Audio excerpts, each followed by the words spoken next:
Vedare tinokuchingamidzai zvekare kune chimwe chirongwa pano paZim Facebook Secrets and Confessions. Tadzoka zvekare nemamwe mamessages. Regedzai tibva tapinda mamessages edu atadzoka takakubatirai. Message yedu yekutanga yakamira sekudai so. Hanzi, makadi zvenyu mukoma, ndinokumbirawo kuti munge muchindipostera nyaya yangu makavikawo chitupa changu. Ininiwo ndiri kurarama ndiri kunoku kunyika yevatorwa inova iri nyika yeSouth Africa. Kudzoka kwangu kumba handizivi. Mukoma Nashe, ndine rimwe zimweya rengozi riri kutonditeverera ende ndikutotsvakawo help.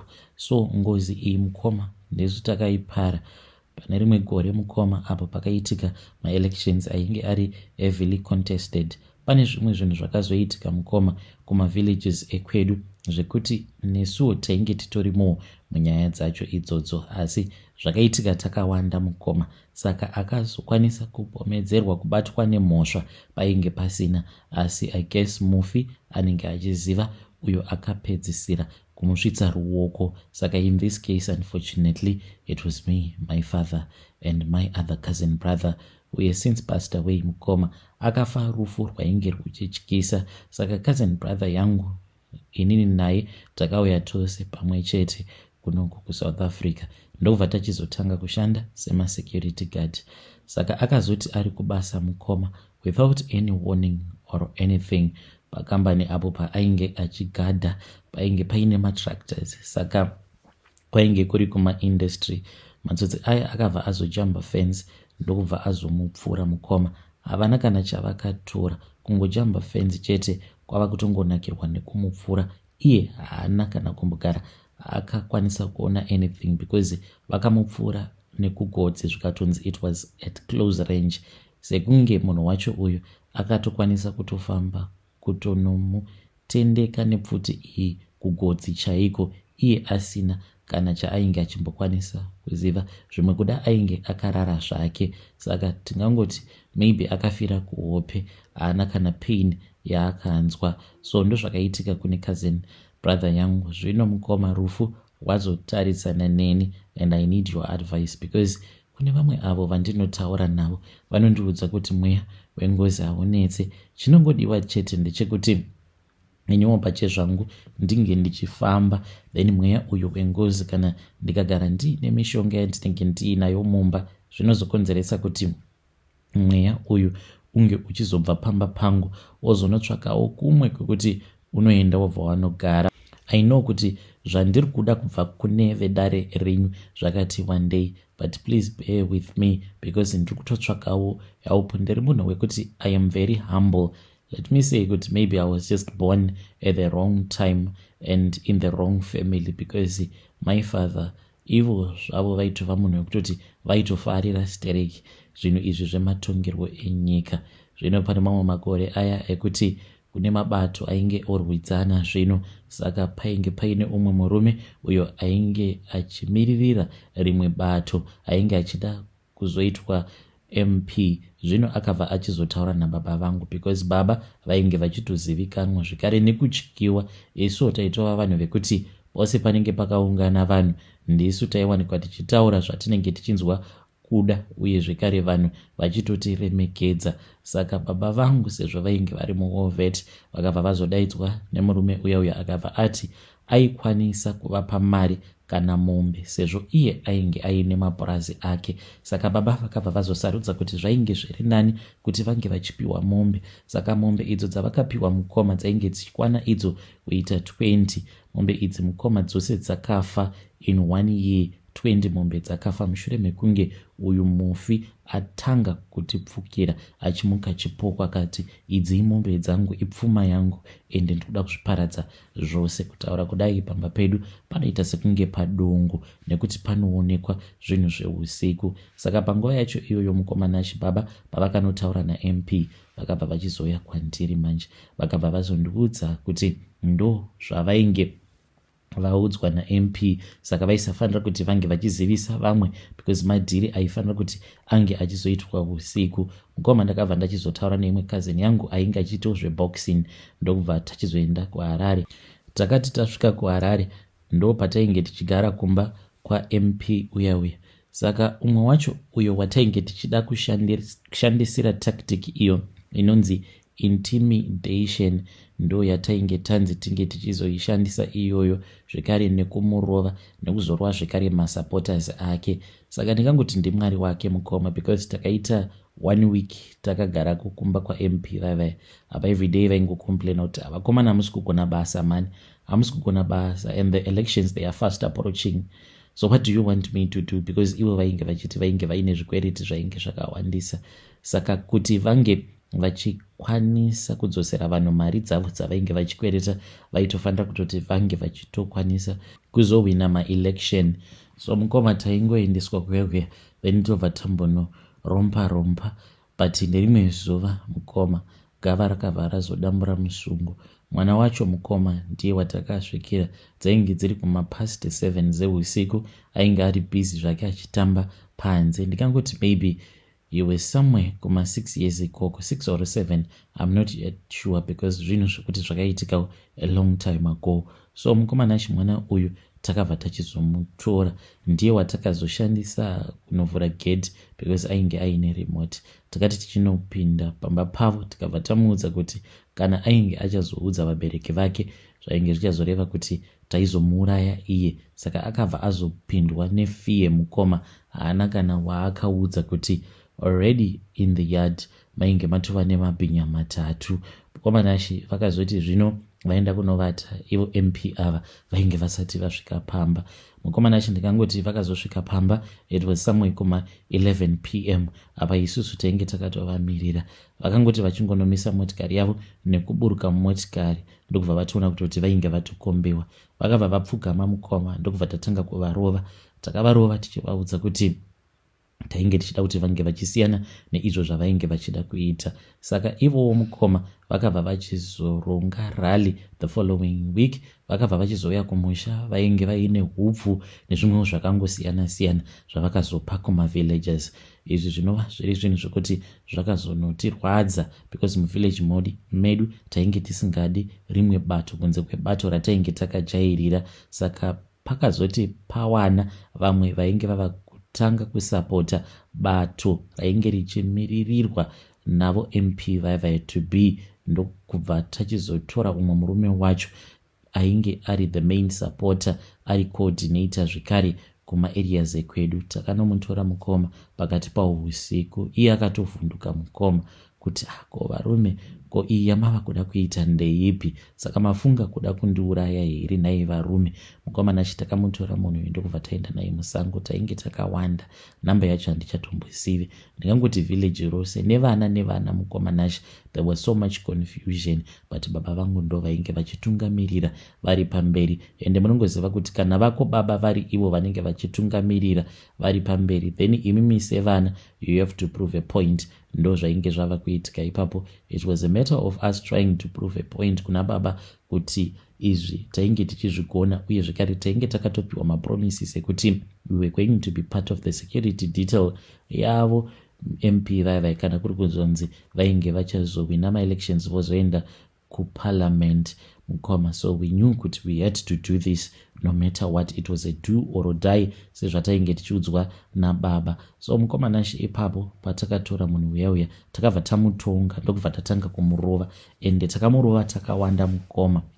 I think taitosvika zvekuma 30, umwe nomwe aiva neshamu yake.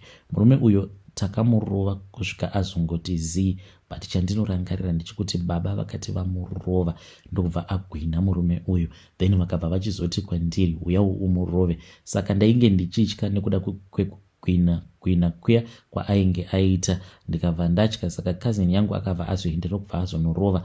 Saka ndisingadi kukundwa ndopa ndakabva ndachizotorera cousin yangu shamu iya ndikabva ndazorova murume uya ndokubva azongoti tasa.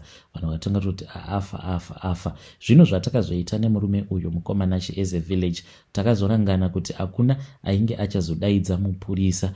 Murume uyu takamutakura, ndini kutomutakura inini nevamwe vakomana zvikare nekazini yangu nemafriends ayo tikabva tazoenda tikanomusiya mugomo. Ndo chiviwo chatakaita ichocho mukoma Nash. Zvino ndakabva ndachizouya kuno kuSouth Africa. Dambudziko riripo nderekuti ndinogara ndichingomhanyiswa naye murume uyu because iye ari kuti chienda kuhama dzangu unodziudza kuti iwe ndiwe wakandiuraya nababa vako nekazeni yako. So I am here and I need your advice. Kana kuine vanokwanisa kundibatsira, please ndibetsereiwo kutsipika kana kuti kuzotonoripira mweya wacho wengozi. I am okay, I don't care at all.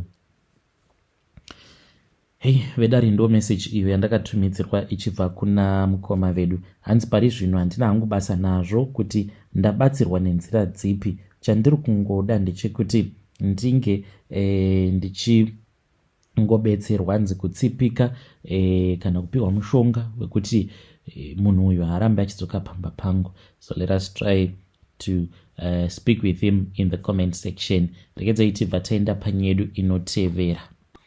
Nyedu inotevera yakamira sekudai. So hanzi makati zvenyu mukoma, ndinokumbirawo kuti munge muchindiposterawo nyaya yangu makaviga chitupa changu. Nyaya yandiunzawo pano. So ininiwo ndakakura ndichirerwa nastep mom vangu.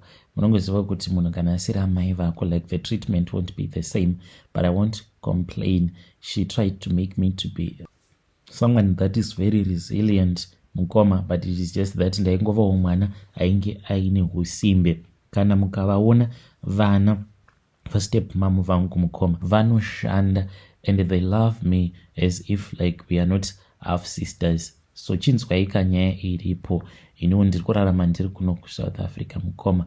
Kuno kwandiri kunyika yavatorwa ndinongoita yose yose, madhiri, mujolo, anything that you can think of I can do it. So right now ndakaudzwa kuti there is no need yekuti ndirambe ndichingorarama chiupenyu ichi chandiri kurarama, because ndigerewo kunoku uko kwavanoti kwaAmanskraal mukoma ndinopindana nedzakangosiyana siyana, and ndinotombofamba futi nemapurisa, but anenge ari mapurisa efake, tichitomisa motikari usiku paya. Ndinenge ndakatopfekawo uniform ndichitoita sekunge ndinenge ndiri mupurisa. So nyaya iripo mukoma Nash ndeyekuti ndakaudzwawo neumwe sangoma wemuno muSouth Africa akabva ati inini nditori neropa remari ndinokwanisa kutopfuma zvekutodaro, but nyaya iripo ndeyekuti ndiri kutya manje because ndakanzi ndinofanira kuti ndike ndichidzokera kumusha ndobva ndachizotora vhudzi raamai vangu. Ndakabva ndazoudza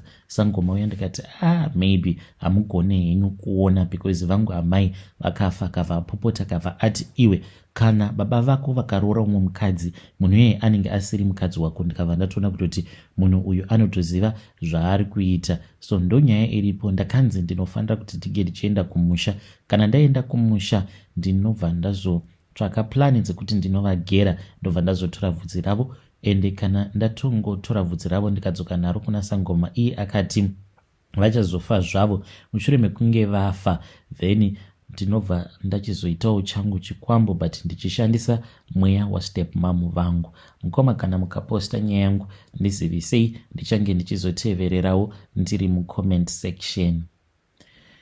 Hey, vedare ndo message iyo yandakatumidzirwa ichibva kuna vahanzvadzi vedu. Hanzi ndafunga kuromba, but ndichishandisa vhudzi step mom vangu. Strange things indeed they do happen in this world. Rekedza ichibva taenda panyedu inotevera. Nyedu inotevera yakamira sekudai. So hanzi makati zvenyu mukoma, ndinokumbirawo kuti muge muchindiposterawo nyaya yangu makaviga chitupa changu. Iniwo ndinoda kureurura kuti ndine mhuri dzangu dzinokwana idzo kuita 2.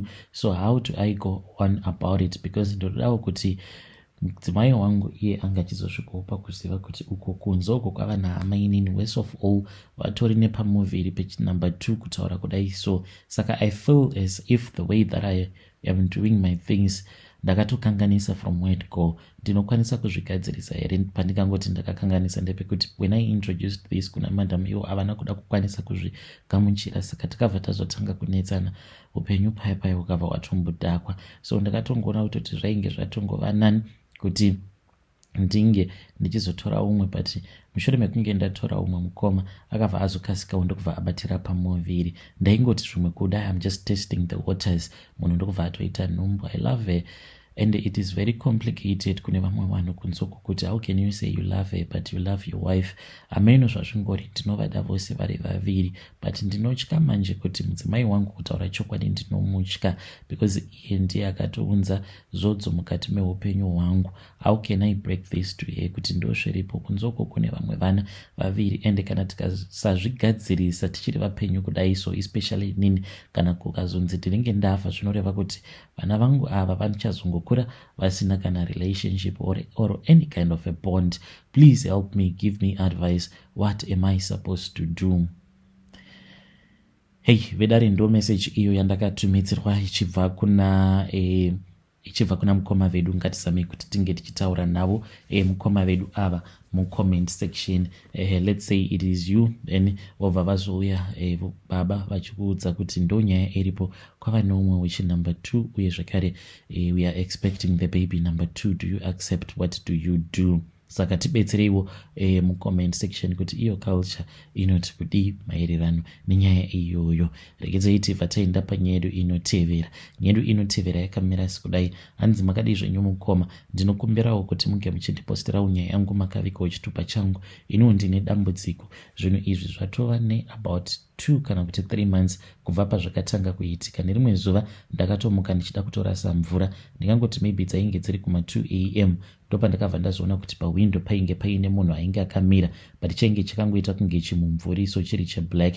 Ndakati zvimwe kuda ndinenge ndakanganisa kuona, but zvinhu izvi zviri kuramba zvichingoitika. So handizivi kuti chirwere here mukoma kana kuti it is something to do with spiritual, kuti ndinongoti kana ndikatarisa kuwindow kana kuri kusiku ndinobva ndazoona mumvuri wemunhu anenge akamira kuwindow. Ndibetsereiwo, what is the meaning of that? Hey, vedare ndo message iyo yandakatumidzirwa ichibva kuna vanzvadzi vedu. Strange things indeed they do happen in this world. Hanzi please ndibetsereiwo, what is the meaning of that? Kuona munhu akamira pawindow each and every night. One, if it was you, what will you do? Kana kuri kunzi usiku paya uri wega, then ubva wangotarisa kuwindow paya ubva watoona kutoti panenge patori nemunhu anenge akatomira, but ari kunze, munhu wacho anenge asingaoneke, chine chakangoita kunge chimumvuri. So ndo nyaya iyo yandakatumidzirwa navanzvadzi vedu. Ngatitaurei navo mucomment section.